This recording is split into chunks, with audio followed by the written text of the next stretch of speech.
সাবেক প্রধানমন্ত্রী বেগম খালেদা জিয়ার স্মরণে জাতীয় সংসদ ভবনের দক্ষিণ প্লাজায় অনুষ্ঠিত হচ্ছে নাগরিক শোক সভা। সেখানে সপরিবারে যোগ দিয়েছেন তারেক রহমান। এই মুহূর্তে কথা বলছেন বিশিষ্টজনেরা, সরাসরি যুক্ত হচ্ছে সেখানে।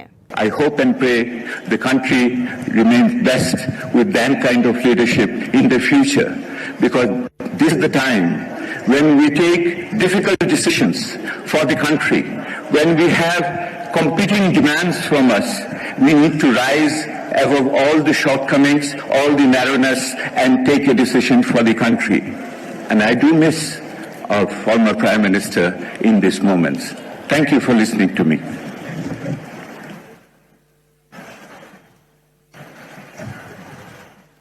ধন্যবাদ ডক্টর দেবপ্রিয় ভট্টাচার্য আপনার বক্তব্যের জন্য।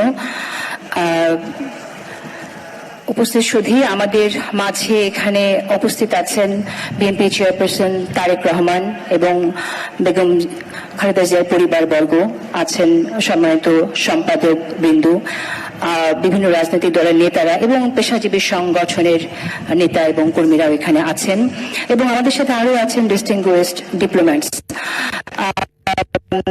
Just to let you know, I applied an English transcription to all of you. We'll send when we're done, with our event. আমাদের আজকের পরবর্তী বক্তা আমন্ত্রণ জানাচ্ছি মঞ্চে আসবার জন্য দৈনিক জয় জয় দিনের সম্পাদক জনাব শফিক রেহমানকে। জনাব শফিক রেহমান। ধন্যবাদ।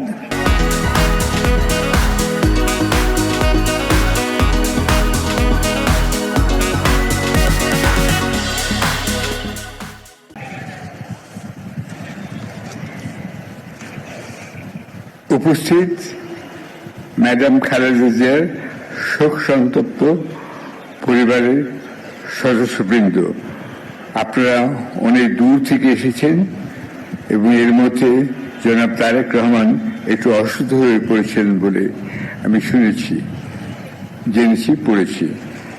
আমি আপনাদেরকে একটু সতর্ক করে দিতে চাই, কারণ আমি নিজেও লন্ডন ঢাকা যাতায়াত করতে হয় আমাকে চিকিৎসার কারণেই, যে এখানকার বায়ু দূষণ বাংলাদেশের ঢাকা শহর বিশ্বের ৩য়তম। তো সেই ক্ষেত্রে আপনারা ইনফেকশনে পড়ে যেতে পারেন, এবং আমার দৃঢ় বিশ্বাস ম্যাডাম জিয়া যদি ৭ই নভেম্বর অনুষ্ঠানে না যেতেন তাহলে হয়তো তিনি আরো অনেকদিন আমাদের মধ্যে থাকতে পারতেন।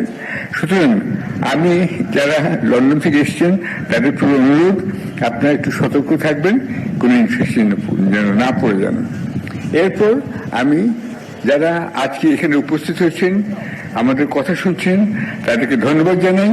আমি ধন্যবাদ জানাই যারা টেলিভিশনে এই অনুষ্ঠান দেখছেন, তাদের প্রতি শ্রদ্ধা নিবেদন করছি, শুভেচ্ছা দিচ্ছি সবাইকে, লাল গোলাপ শুভেচ্ছা। বিশেষ করে বিভিন্ন মহাদেশে এই অনুষ্ঠান যারা দেখছেন এবং যারা আগামী নির্বাচনে জীবনের প্রথমবারের মতো ভোট দিতে যাচ্ছেন, তাদেরকে একটু চিন্তা করতে বলবো। যে যা মূল্যবান কথা বললেন সেগুলো আপনি একটু অনুধাবন করবেন, চিন্তা ভাবনা করে। বিশেষ করে আরো বিশেষ করে তরুণ সমাজকে অনুরোধ করব, আপনারা জীবনের প্রথমবার ভোট দেওয়ার আগে এই অনুষ্ঠানের বক্তব্যগুলো একটু সার্বিকভাবে বিবেচনা করবেন।